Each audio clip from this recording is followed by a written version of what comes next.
La culpa, el arrepentimiento, el perdón. ¿Llega tarde o llega cuando tiene que llegar? Todo es color de rosas, pero las rosas pueden terminar siendo espinas. Conservar la distancia y dejar que el agua corra. Perderlo todo, darle voz a los hechos paradigmáticos. Eso también es conservar la memoria. Perdonar, honrar la vida, ponerse en el lugar de los otros, mostrar que se puede salir, no bajar los brazos.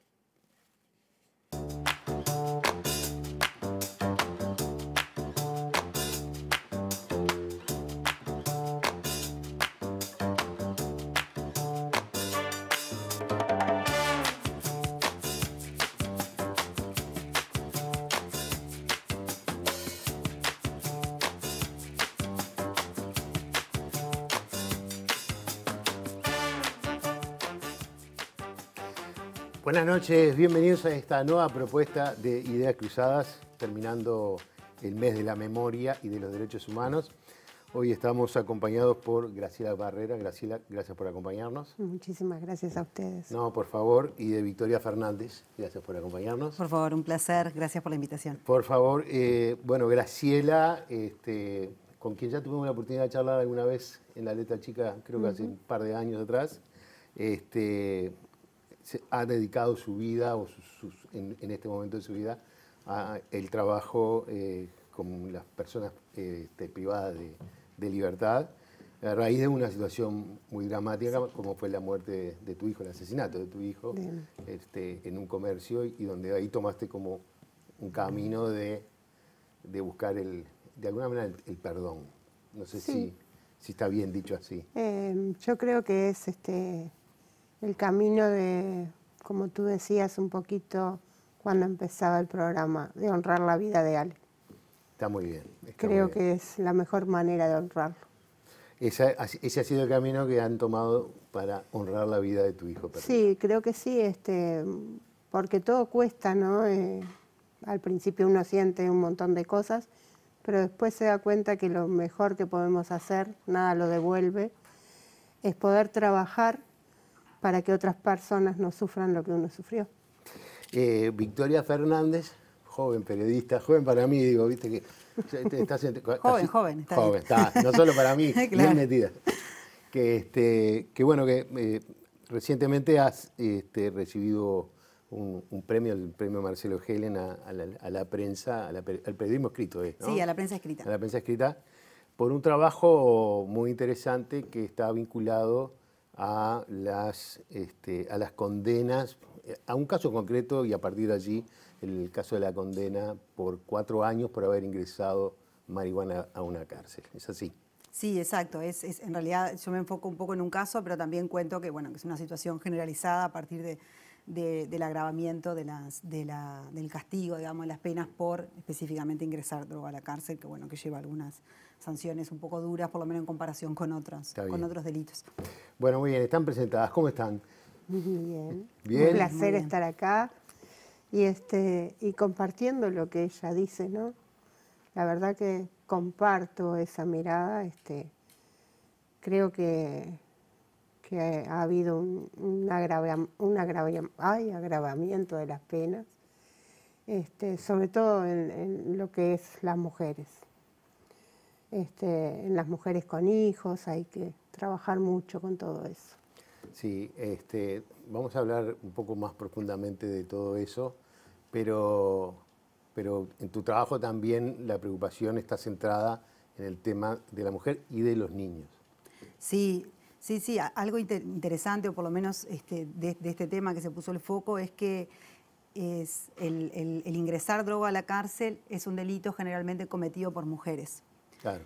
Además, mujeres en muchos casos primarias, por ejemplo, que no tienen vinculación previa con el delito, que de pronto llevan droga a la cárcel porque se la pide una pareja, un hijo, quizás presionadas también por una pareja. Entonces, por eso es que este delito en concreto y este agravamiento afecta en particular a mujeres, muchas mujeres con hijos. En muchos casos, la Oficina del Comisionado Penitenciario para el Sistema Carcelario parlamentario, perdón, para el sistema penitenciario, ha hecho un estudio detallado del perfil de las mujeres que fueron presas por este delito y da eso, ¿no? Que la mayoría son primarias, que no cometieron, que no tenían justamente vínculo previo con el delito y muchas tienen hijos a cargo y en muchos casos son las únicas adultas responsables de los niños. En este caso, por ejemplo, que yo me enfocaba de Donna Summer Fleitas, que fue uno de los casos que conté, ella era la madre y la única responsable, además de 4 niños menores de edad, que obviamente se iban a ver afectados también por el hecho de que ella ingresara a la cárcel, porque tenían que ir a centros de Linau. Otra cosa es que son mujeres muy vulneradas. Claro. Tremendamente vulneradas, vidas que uno las estudia un poquito y realmente no tienen salida a veces y no tienen estudio, no tienen nada, están sumisas y de repente lo que ellas quieren es no perder eso que tienen. Quizá que nosotros tengamos otra mirada porque tenemos otra formación, tenemos otra familia, vivimos diferente. Otra realidad. Otra realidad. Y otras posibilidades. Exactamente. Vamos a hablar mucho de este tema, pero antes de eso vamos a hablar un poco de ustedes también, ¿no? Bueno. Porque, bueno, en definitiva son nuestras invitadas, ¿no? Entonces, vamos a ir a ver una foto de Victoria, una Victoria niña, que cuando vimos la foto y después cuando vi un poco tu historia, bueno, primero decime, contame qué es eso, que sos la abanderada, ¿no? Sí. O por lo menos la abanderada de Artigas. Sí. Bueno, están mis hermanos ahí también, dos de mis hermanos. Sí, eso es en la escuela. Bueno, yo vivimos con mi familia unos 6 años en el campo, en Río Negro, y esto era una escuela rural, la escuela número 55, Los Ranchos. Y bueno, en realidad estoy con mis hermanos y estoy abanderada porque éramos muy pocos, éramos 10 o 11 alumnos, o sea, en toda la escuela. Mérito. Entonces, que estaba en tercero de escuela y ya me tocaba sostener una bandera porque no había suficientes alumnos en sexto. Entonces, si bien con mis hermanos tenemos distintas edades, íbamos, que pasan las escuelas rurales, ¿no? Que teníamos una maestra para todas las edades, para todos los... Y dividía el salón y el pizarrón y nos ponía distintos ejercicios según la edad o el año en el que estábamos. Así que... Nada, una experiencia hermosa, la verdad. ¿Cómo es eso entonces? ¿Cómo es? ¿Era muy lejos? ¿Te llevaba tu padre? Que tus padres trabajaban en un campo, son ingenieros agrónomos. Exacto, son ingenieros agrónomos. Bueno, mi madre es profesora de física también, pero bueno, son los dos agrónomos y sí, nos fuimos a vivir al campo porque ellos administraban un campo de unos extranjeros. Entonces, era lejos, sí. Entonces, Rincón de las Gallinas se llama la zona. Y entonces, bueno, nada, implicaba vivir ahí, nos mudamos ahí, y esta escuela estaba bastante cerca de donde yo vivía, pero bueno, bastante alejada, por eso eran tan pocos alumnos, y íbamos a caballo, porque era no me acuerdo si serían 2 kilómetros, 3 kilómetros, una cosa así que... No, ¿sabes por qué? Porque digo, de una escuela rural a un periodista, a una periodista escrita, hay un largo recorrido, ¿no? Sí, total. Sí, bueno, después de vivir ahí, cuando yo estaba en cuarto de escuela, ahí nos mudamos a Paysandú y bueno, ya ahí terminé la escuela y el liceo y a los 18, bueno, como muchos del interior, me vine a estudiar a Montevideo y la verdad que sí, o sea, no había electricidad en el campo donde yo vivía, la verdad que no mirábamos televisión, no teníamos medios de comunicación, así que la verdad que sí hay una gran distancia. Pero sí, esa cosa siempre tuve eso de la curiosidad, ¿no? Y de que me gustara charlar con la gente y querer saber más y de gustarme escribir. Entonces sí, por el lado de la comunicación, como que sí me parecía que, sin haber estado tan en contacto con la parte de los medios, me pareció que podía gustarme y efectivamente empecé a estudiar comunicación y me encantó. Aparte de periodista de búsqueda, sos docente y estudiaste en la Universidad Católica. En la Universidad Católica y en la UDELAR. También. Estoy estudiando la UDELAR Historia. Historia. Sí, lo voy haciendo de a poco, pero ya lo voy haciendo hace unos cuantos años, así que estoy más o menos por la mitad, creo. ¿Con el objetivo de saber o de trabajar? Bueno, la verdad que la historia del periodismo Sí, tiene mucha vinculación. tiene muchas cosas en común. La verdad que un poco por saber, por gusto, porque me gusta mucho la historia y por también entender ciertas cosas que creo que estudiar historia ayuda mucho. Pero bueno, eventualmente cuando si logro recibirme, que creo que sí, porque estoy muy entusiasmada, muy contenta con la carrera, bueno, ahí veré si de pronto hay algún trabajo que pueda hacer en conjunto, Claro. ¿no? Como historiadora y periodista. Pero por lo pronto ya desde mi trabajo de periodista estoy aplicando un montón de las cosas que estoy aprendiendo ahí. Graciela, vamos a ver una foto tuya, ¿te parece bien?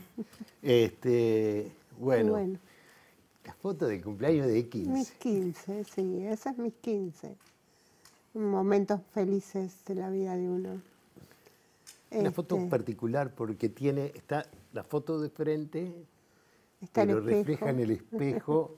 Y ahí tu están mis primos. y después es la cantidad de niños, ¿no? Sí, sí, sí. Bueno, era familia. Eran momentos muy lindos, muy lindos. ¿Y qué te imaginabas de tu vida o qué le dirías a esa niña o qué pensaba esa muchacha, no era una niña ya, esa joven sobre lo que vendría, sobre su futuro? Bueno, yo creo que no sé qué decirte porque en realidad a pesar de todo lo vivido, no me arrepiento de nada. O sea, creo que saqué muchas enseñanzas durante toda mi vida. Han pasado unos cuantos años y me veo reflejada en la misma persona que está ahí. Estaba mirando porque esas fiestas de 15 eran particulares, ¿no? Eran particulares. Supongo que no tienen nada que ver con la fiesta de 15 que se hacen ahora. No, nada que ver. ¿No? Nada Muy que familiares. ver. Sí.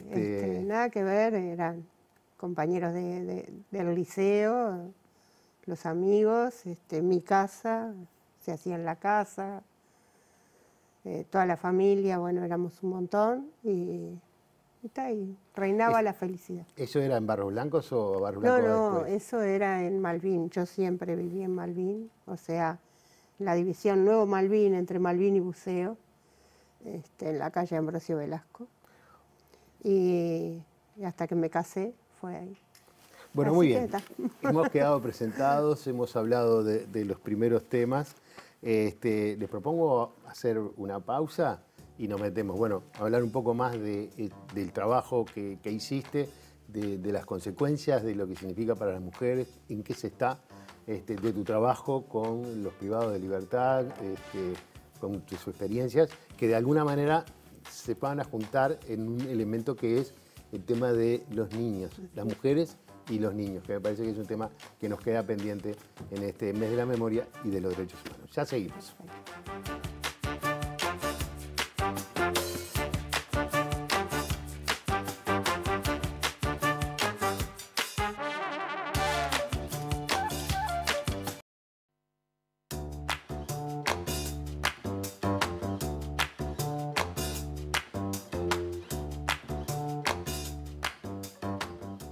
Bien, seguimos conversando con nuestras ideas cruzadas con Graciela Barrera y Victoria Fernández. De alguna manera, como un tema de un nexo, el tema de la historia que desarrollaste en búsqueda y que te permitió ganar ese reconocimiento, un premio. Más allá del premio, la historia está muy bien, vale la pena recomendarla. Y tú a partir de la pérdida de tu hijo, el asesinato de tu hijo, que decidiste empezar un trabajo. Entonces, como para meternos en ese tema, ¿cuál de las situaciones que se plantearon con este caso fue la que te despertó para ir a buscar respuestas en este tema tan particular que al final no sé si, no me quedó claro si se cambió, se resolvió o no se resolvió, de Donna Summer, de que iba a ser, fue procesada para 4 años de cárcel por ingresar 60 gramos de marihuana? Sí. Algo así, más o menos. Sí, 50 y pocos, sí. Bueno, en realidad el cambio normativo que se dio, que endureció, digamos, como esta respuesta a distintos delitos, pero en concreto yo me enfoqué en el delito de ingresar droga a la cárcel, fue a partir de la ley de urgente consideración, que digamos que retomó una ley que volvió, digamos, a traer, a poner en vigencia de alguna manera una ley vieja del 74, Y bueno, en realidad a mí sabía que eso estaba generando mucha preocupación. Bueno, yo cubro los temas judiciales para el semanario Búsqueda, entonces siempre estoy en contacto con jueces, con abogados, con fiscales, que me hablaban, ¿no?, de esto de que la ley les obliga a imponer un mínimo de 4 años de cárcel, sin poder considerar atenuantes como la primariedad o sin poder, digamos, como evaluar el caso a caso. No les deja mucho margen de maniobra, o sea, 4 años mínimo. Entonces, nada, eso estaba generando como incomodidad a muchos operadores que entendían que en algunos casos no era razonable, en otros casos más graves sí podían negociar o ofrecer penas más leves si se firmaba un acuerdo, pero en este caso no. Entonces, nada, eso me parecía algo interesante para contarlo, para informarlo, y fue averiguando sobre ese tema que me enteré del caso de Donna Summer Fleitas, que de vuelta no es un caso aislado, o sea, es un caso que es representativo de varios casos similares, pero bueno, que era particularmente interesante, quizás justamente por lo dramático, porque detrás de ella había 4 niños menores de edad que estaban a cargo de ella, que son de distintos padres. Ahí tenemos ahí, sí. Esa es la primera nota que escribí sobre el tema. Después seguí cubriendo, pues hice otra nota específicamente contando la historia de ella y alguna otra nota más, justamente hablando de otros casos similares. Y bueno, y en definitiva, que ahí un poco el titular lo que apunta es a eso de este impacto específicamente en las mujeres, porque es la población que suele cometer este delito. Y volviendo a lo de Donna, lo que lo hacía particularmente, como decía, ¿no?, complicado a su caso, era que este impacto que tenía indirecto en los niños, que no tenían otro adulto responsable que pudiera hacerse cargo de ellos, lo que implicaba que si ella iba a la cárcel, esos niños iban a tener que ser internados en el INAU porque no había quien hacerse cargo de ellos. Entonces, también implicaba separar a una madre o a sus hijos de la madre, por aún. No, digo, la suba de penas contra el microtráfico tiene un impacto dramático en las mujeres, advierten en ámbitos nacionales e internacionales. Porque después hay otra nota en la cual vos la titulás con una frase de ella, ¿no? Sí, que me enfoco más en la... la vida de ella, sí. Exacto. Perdón. No, está bien, que luego de que sale esta nota, que generó, mucha discusión y mucho debate, me contactan en realidad de técnicos de la ONG Ulises Unidos que apoyan a los niños y a Donna, y me dijeron que ella quería hablar conmigo, que quería contarme un poco su historia, y entonces a partir de esa charla con ella es que sale yo hago una segunda nota ya más enfocada en contar eso que hablábamos ahora en el corte, de toda esa vida, ¿no?, que ella tuvo, como con muchos obstáculos, siempre con los niños. Una de las cosas que ella insistía cuando hablaba conmigo era: la luché toda la vida, nunca me separé de ellos, siempre me preocupé de que vayan a la escuela, de darles de comer, de todo, y ahora por ella misma le dice esta pelotudez que hice, porque ella decía, ¿no?, realmente hice una tontería, me los van a sacar, me van a separar de ellos 4 años. Claro. Estamos hablando de niños que van desde los 4 a los 17 años, ¿no? Sí, 2 o 3 años en el momento que charlamos, porque ahora ya pasa un tiempo, el más chico, y después hasta 16, 17, el más grande, sí. Esa realidad de que... Sí, perdón. No, eso que ella decía, ¿no? Cómo es el hecho de que para las mujeres, en cierto contexto, diríamos, esos hijos son como lo que más tienen, lo más preciado. Eso es al menos lo que yo he entendido hablando con ella. Es como que nadie se los toque, ¿no? Y después otra cosa que veo yo es, la marihuana está legalizada, ¿verdad? Vamos a una farmacia con todos los requisitos y la compramos. Y a una mujer, por estos gramos de marihuana, que quizás sean muchos, yo no lo niego, pero que todo lo que implica para esa mujer hacer eso, para llevar a un lugar donde está prohibido. Sí. Dentro de eso también es un debate.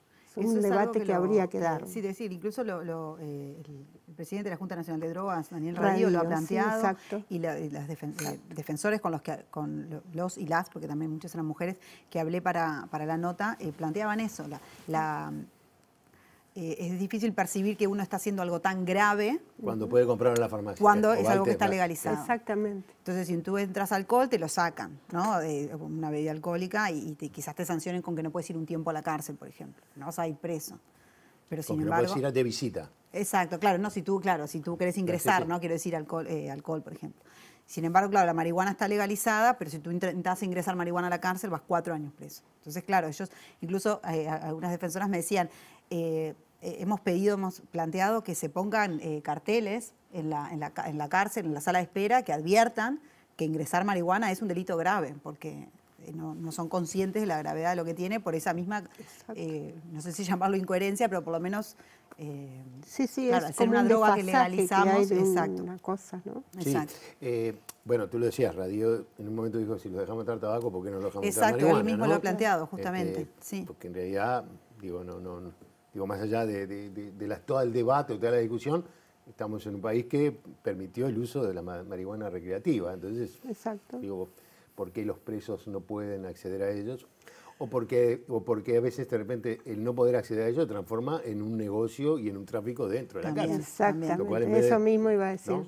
que realmente ese tráfico existe y por ese tráfico es que hay tantas muertes, hay tantas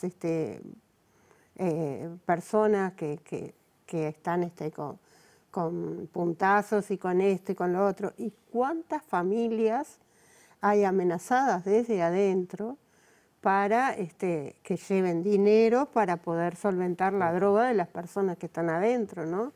Entonces es todo un cúmulo de cosas de que a veces uno no las entiende, quizá desde mi ignorancia, pero creo que habría que mirar un poquito más allá, que habría que tener una mirada más amplia y saber que los que están ahí adentro son personas, son seres humanos, porque a veces no nos damos cuenta, porque, a ver, cuando a uno le pasa, por ejemplo, lo que nos pasó a mi familia, claro, al principio uno dice, ¿por qué a mí? ¿Qué porquería de persona? ¿Qué bestia? ¿Qué todo?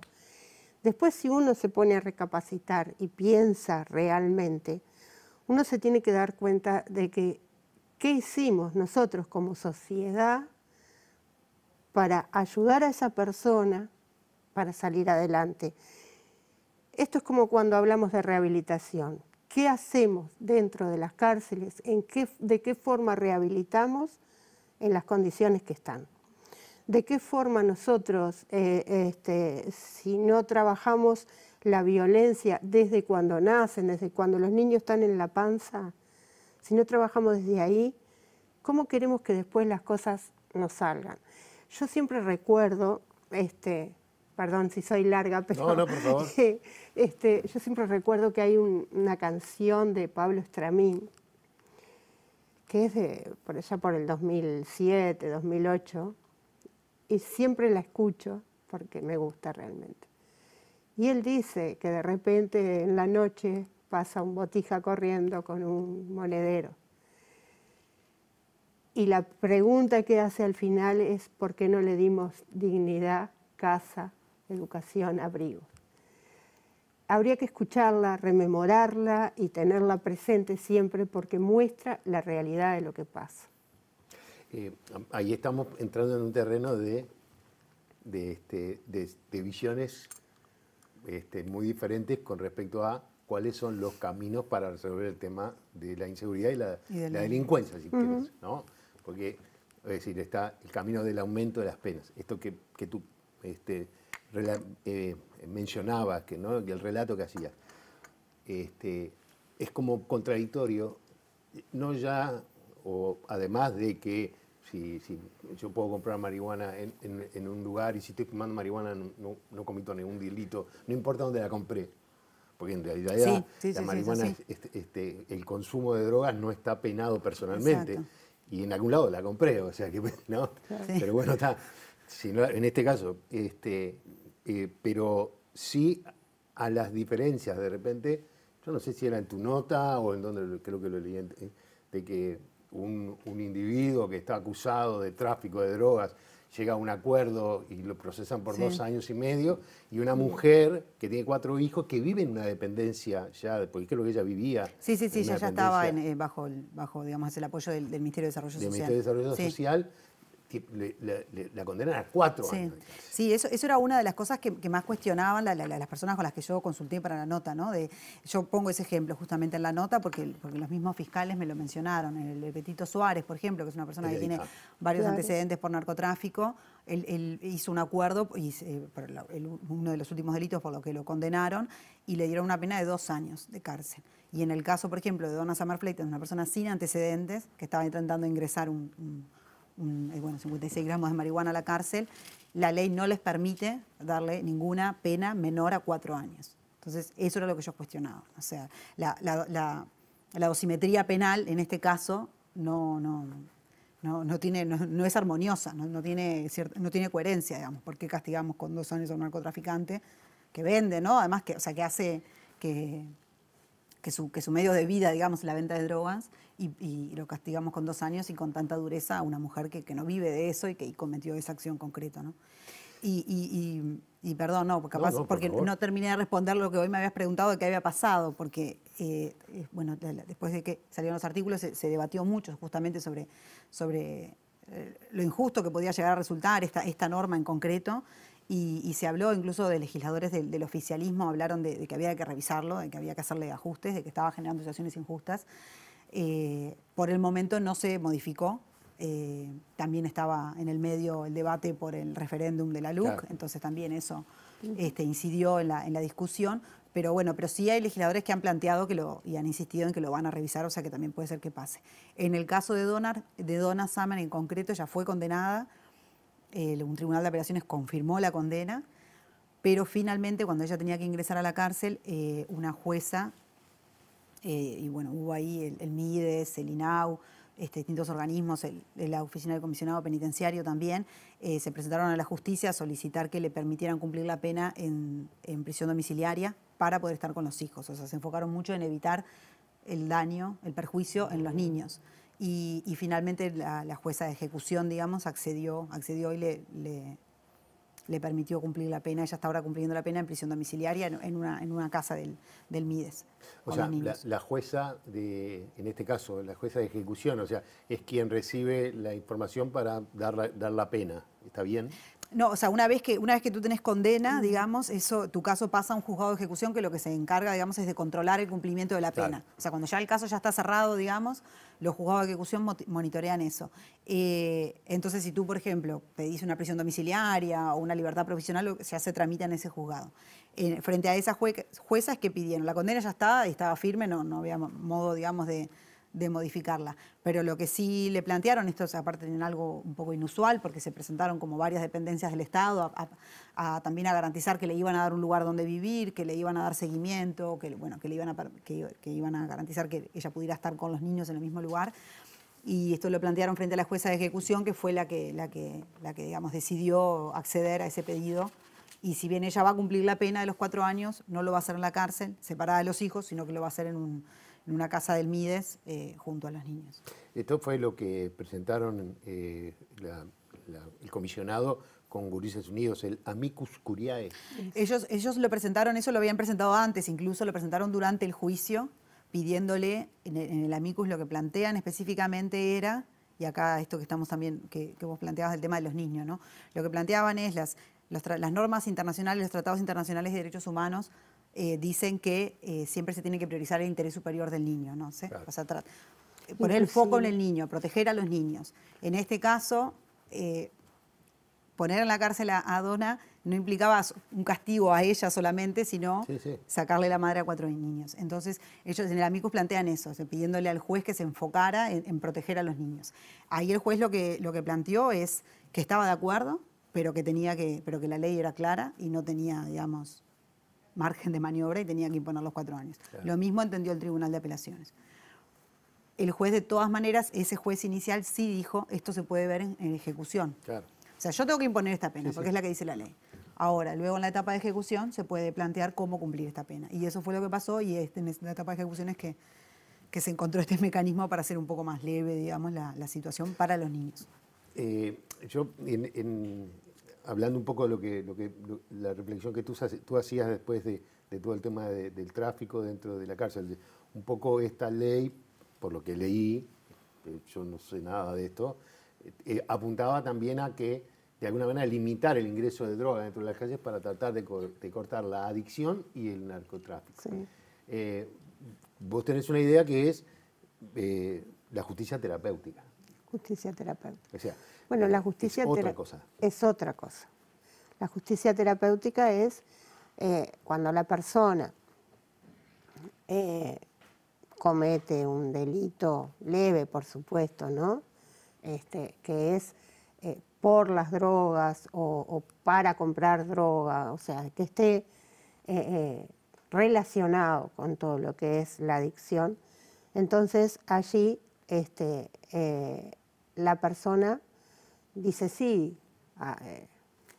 es para esto, o sea, da su aprobación ante el juez y hay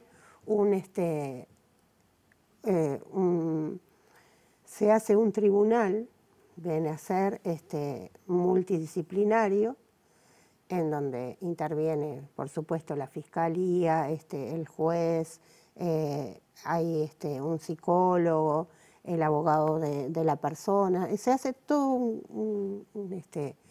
una comisión, vendría a ser multidisciplinaria, en donde la persona dice, sí, voy a cumplir todos los requisitos que tenga que hacer para salir adelante. Entonces la pena queda en suspenso. O sea, si esta persona no cumple todo lo determinado que tiene los pasos que tiene que dar, entonces sí va a la cárcel.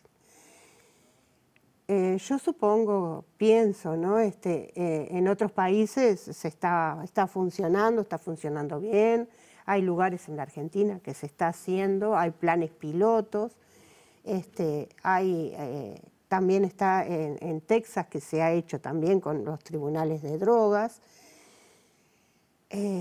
Creo que es una oportunidad, obviamente, hay que hacer un seguimiento, tiene que haber un centro donde realmente esta persona pueda tratarse. Hoy por hoy los centros que hay en el país o son muy caros, que las personas no tienen los medios para tratarlos, o si no, el portal amarillo que no da abasto, ¿verdad? Que son pocos cupos, sí. Entonces lo que tenemos que es gratuito, diríamos, no da abasto.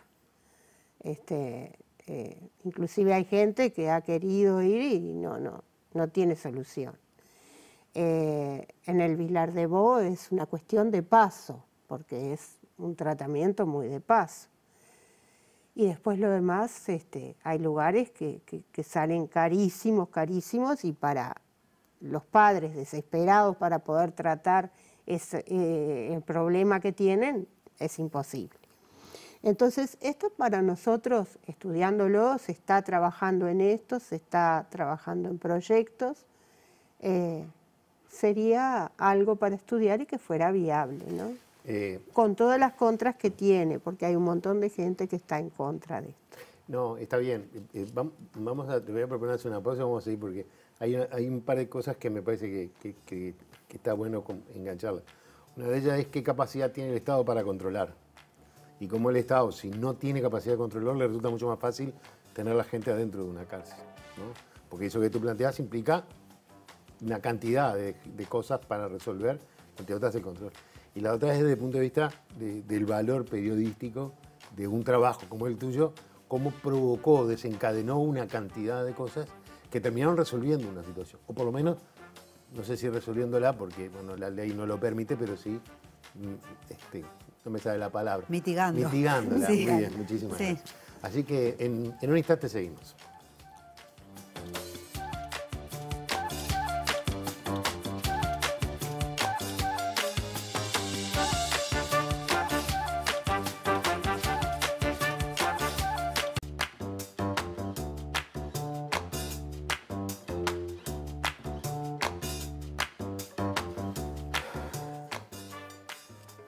Muy bien, seguimos adelante con Graciela Barrera y con Victoria Fernández. Yo les dejé planteado porque, primero una reflexión que me vino ahora, creo que era, no me acuerdo cuál de ustedes dos lo estaba planteando. El otro día, en el programa pasado tuvimos, participó de nuestro programa Gabriela Schroeder, que fue desaparecida, es decir, su madre fue asesinada en Argentina, y en un momento determinado ella habló de lo que significaba para las madres presas la pérdida de sus hijos, que es su bien más valioso, ¿no? Que es un castigo tremendo, mucho más que el dolor, es decir, la pérdida de esa madre, de esa mujer, que le saquen a su hijo, es algo que es horriblemente doloroso. Me pareció una reflexión muy interesante cuando estábamos hablando de este tipo de situaciones, donde da la sensación que deberían existir diferencias. O sea que el hecho a mí me pasa, ¿no? Que el hecho de decir, bueno, no tomaste el vaso de agua, no comes 2 caramelos. No, ¿por qué no tomó el vaso de agua? ¿Qué necesidades tiene? No debería ser solamente, bueno, esto son 4 años y se acabó, sino que, bueno, ¿cuál es la realidad? ¿Es una contrabandista? ¿Es una traficante que lo que en realidad está llevando droga a la cárcel? ¿O es una mujer que la presionaron afuera? Como tú contaste en la historia, vino alguien y le dijo, toma, tenés que entrar esto, ¿no? Porque si no la va a pasar mal, ¿no? Y esas cosas que son tremendas. Pero bueno, yo me quedé con esos 2 temas, ¿no? Las leyes necesitan también de control. Y tú planteabas el tema de la justicia, exactamente, y cómo es que se podría controlar, porque el Estado aparentemente no tiene capacidad de control. Claro. En casi ninguna de sus cosas, ¿no? Obvio, obvio. Si partimos de la base que la OSLA tiene... ¿Qué es la OSLA? La OSLA es la... Perdona que te lo pregunté porque... No me acuerdo exacto de lo que quiere decir la sigla, no importa. Pero es quien controla todas las personas que tienen las tobilleras, que están con libertad asistida en algún momento. Por ejemplo, aquella persona que tiene una falta, también es la OSLA quien interviene. De trabajo comunitario también, lo monitorean ellos, todo. ¿no? Sí, sí. Entonces, creo que es una oficina, porque en realidad es una oficina, que ocupa es muy grande todo lo que tiene que hacer para las pequeñas cantidad de personas que tiene. Esto ya el comisionado parlamentario lo ha planteado montones de veces, en cada informe que hace lo dice. Y bueno, yo creo que hay que buscar los mecanismos. No todo tiene que estar regido expresamente por lo que ya está.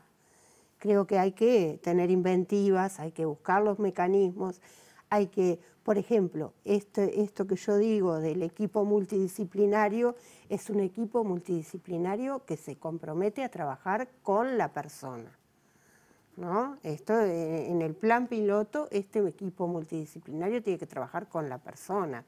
O sea, hay un juez de por medio. Cada vez que esa persona va subiendo un peldaño de todo ese trabajo que hay que hacer, tiene un incentivo, pero el incentivo no es, no sé, te quito años o esto, lo otro. De repente vive en una vivienda donde le falta el techo y bueno, el incentivo es que le vamos a tratar de solucionar el problema del techo. Y así, buscando desde lo social también intervenir para que esa persona salga adelante. O sea, eso implica casi que un programa a medida. A medida, sí, exactamente, exactamente. Tiene que ser un trabajo, a ver, yo creo que hasta que no entendamos que esto es un problema de política pública, como se dice habitualmente, no vamos a salir adelante. Porque esto tiene que ser algo de todos. Tiene que intervenir todo el Estado, tiene que intervenir la sociedad. No se puede si no sale. Otra cosa, la sociedad tiene que dejar de ver mal a sus presos. Exacto. ¿No? Porque no es mal. O sea, no solamente a sus presos, a las personas liberadas, que ya les ponemos la vincha acá y les decimos, no, basta. También las personas liberadas, que en su mayoría son los que son sin techo y los que viven en la calle, que no tienen. Me decías ahora en el corte que ya estamos cerca de 14.000 presos. Sí, ronda 14.000, que es una cifra récord. De hecho, hace un tiempo publicamos en Búsqueda uno de los últimos rankings que lo ubica Uruguay en el puesto 14 del mundo de presos por cada 100.000 habitantes. O sea que la proporción de presos que tenemos para la cantidad de habitantes que somos es muy alta. Y eso va a seguir, porque en realidad la sensación es que lo que se aumenta es el castigo, la pena. Hasta ahora eso lo ha reportado, bueno, lo sigue muy bien la oficina del comisionado penitenciario. La tendencia sigue siendo ascendente, digamos, ¿no? Sí, o sea, los cálculos que incluso ellos estiman para adelante es que continúa, que va a continuar creciendo. Que eso, bueno, desafía mucho al Estado a nivel de tener infraestructura, ¿no? Para poder tener a esos presos y bueno, ya ni que hablar de, bueno, en qué condiciones se pueden tener y qué capacidad y hay acá una cosita, es una de las cosas que también se discute mucho y que también que el comisionado lo señala, es por ejemplo que la cantidad de cupos que tenés para que estudien y trabajen los presos, que bueno, que sería que obviamente es beneficioso para la reinserción. Y hay otra cosa, el comisionado, por ejemplo, tiende mucho a pedir las medidas alternativas, porque realmente hay un montón de gente que podría estar con medidas alternativas y no estar ocupando un lugar en las prisiones. ¿Cómo, te voy a cambiar de tema, cómo es estar en la política por dentro? No. ¿No? No lo tomo como política por dentro. Yo no sé, yo sigo haciendo mi trabajo y tratando de dialogar mucho. Yo lo que quiero es sacar adelante todo esto y creí que era el paso que podía dar para buscar proyectos y poder, no sé, humanizar un poquito más. Si bien sos senadora suplente, pero participás activamente en una comisión como titular. Sí, en la comisión de seguimiento carcelario. ¿Y sentís que estás aportando? Sí, supongo que sí, eso espero, ¿no? Y para digo, eso trabajo. ¿Sentís que te escuchan? Sí, inclusive, no sé, trabajo mucho con las familias de las personas privadas de libertad, porque hay una cosa, la persona que comete delitos es una persona, pero atrás de esa persona hay una familia, hay un entorno, que muchas veces les hacemos pagar las consecuencias de algo que no tienen nada que ver. Muchas veces esas personas no saben a quién recurrir, sobre todo aquellos que no tienen recursos, que no tienen amigos, que no tienen nada. Y esas personas necesitan ayuda. Entonces, creo que si se les puede tender una mano, bienvenida sea. Estamos en un momento de crisis de la prensa escrita. Vos acabás de recibir un reconocimiento por tu trabajo. ¿Cómo está la situación? ¿Hacia dónde vamos? Teniendo en cuenta, por ejemplo, este caso concreto del que estuvimos hablando, de la importancia que tuvo un trabajo que tú hiciste para poner arriba de la mesa un elemento, una situación que, bueno, se puede generalizar o que no es un caso único. O sea, como que, no sé, supongo que personalmente te debes sentir con la satisfacción de decir, pude hacer una cosa que realmente fue muy valiosa, pero en un momento de crisis de la prensa escrita, por llamarlo de alguna manera. Sí, es así como decís, digo, por un lado sí, como periodista es la satisfacción de sentir para mí sobre todo que contribuís al debate, ¿no? Al debate público. O sea, las políticas públicas, las leyes se tienen que discutir, las tiene que discutir la ciudadanía. Yo creo que los periodistas no nos corresponde tomar partido, decir si algo está bien o mal. Bueno, depende del rol que tengamos, pero por lo menos como yo lo veo, que mi trabajo es informar. Pero sí, bueno, como dar información valiosa, contar el resultado de pronto que está teniendo una ley para que la ciudadanía y los legisladores y a quienes corresponde tomar decisiones lo discutan. Y en eso sí me resultó, más allá obviamente del resultado concreto del caso de Donna, pero también me resultó eso satisfactorio ver que había ánimo de discutirlo o que podía aportar desde ese lugar. Pero sí es verdad, y obviamente digo, a mí me gusta mucho el periodismo, me gusta mucho lo que hago, y justamente por esto es que creo que el periodismo es muy importante, o sea, para que hagamos este aporte de informar, para que se tomen decisiones informadas, para que se conozca la situación de alguien, de una persona que de pronto tiene una vida muy distinta a la mía y con la que no me cruzo en la calle, y que también creo que el periodismo tiene eso, ¿no? De mostrarnos las distintas caras de la sociedad. Y es verdad que ya desde hace unos años es duro, digamos, ¿no? Las condiciones generalmente laborales del periodismo, creo que en general, ¿no? Por una cuestión de falta de recursos o de competencia de otro tipo de medios, muchas veces no tan rigurosos, sí es verdad que las condiciones no son las mejores. Y no, digo, obviamente es algo que me preocupa, no solo por mi situación personal, sino por el rol que Claro. creo que el periodismo cumple en la sociedad y que los medios de comunicación tengan pocos recursos, implica que se puede hacer, que hay menos recursos para hacer buen periodismo, para poder dedicar tiempo a hacer investigaciones. Entonces, sí. En particular, Búsqueda está atravesando un momento difícil, un semanario muy importante, porque ha sido una de las referencias prácticamente de la agenda política del país durante décadas, ¿no?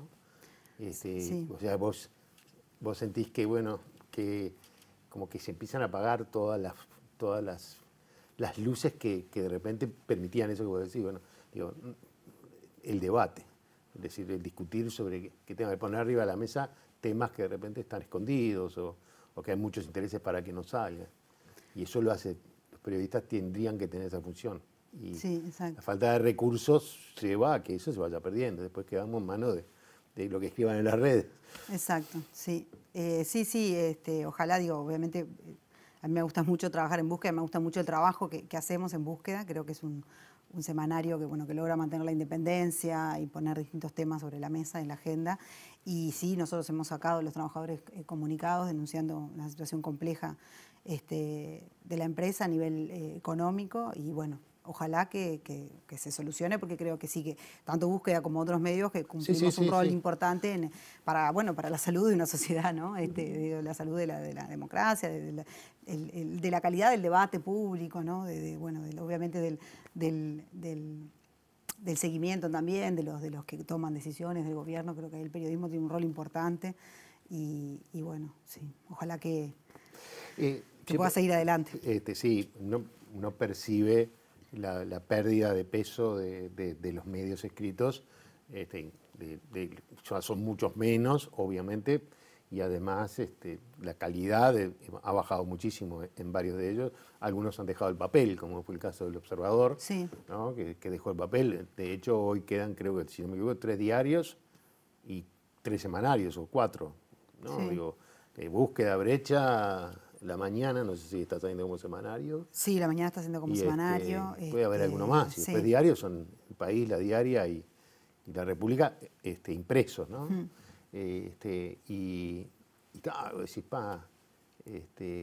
porque eso también trae aparejado otro problema, y es el de generaciones que se están acostumbrando a no leer. Exacto. ¿No? Y entonces a buscar rapidito el título rápido, pim pum, y nada más, nada de la profundización de repente sobre el tema. Hoy además con las redes y con internet el tema bueno, el rol también del periodismo en chequear la información, ¿no? De dar información verificada. Eso también, cuando tú perdés la posibilidad justamente de tener medios de comunicación creíbles y confiables, empieza como que todo a valer lo mismo, ¿no? Y eso es peligroso porque, bueno, Sí, claro. La desinformación, la fake news, digo, son amenazas reales, riesgos reales que hay hoy y que creo que ahí el periodismo también juega un rol importante. Y si el periodismo se debilita, en definitiva, perdemos también como esas referencias, ¿no? De que cuando algo es confiable y cuando no, el diferenciar opinión de información, o sea, creo que esos son roles importantes que es importante que se mantengan, sin duda. Bueno, ¿hacia dónde vas tú, Graciela? Y yo en esto, seguir así como estoy, trabajando mucho en proyectos, y bueno, este es el camino. Homenajeando a tu hijo, Sí, de esta manera. Obviamente.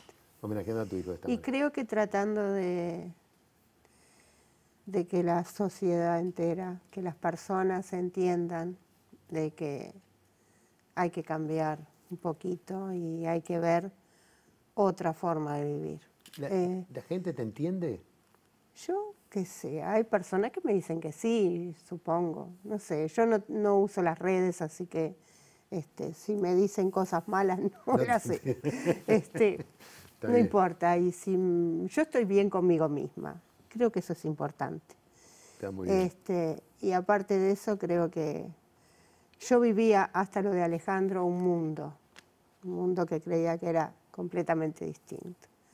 Después aprendí que hay otro mundo. Y ese otro mundo me llevó a que, bueno, a ver al otro de diferente forma. Me quedan 2 cosas nada más para terminar contigo. ¿Los Beatles los escuchabas con tus padres en el campo? Sí. De ahí sí, que sí, tu pasión por ellos. Y de ahí, sí. Sí, de siempre escuchaban los Beatles, se escuchaba en mi casa y me encanta, la verdad.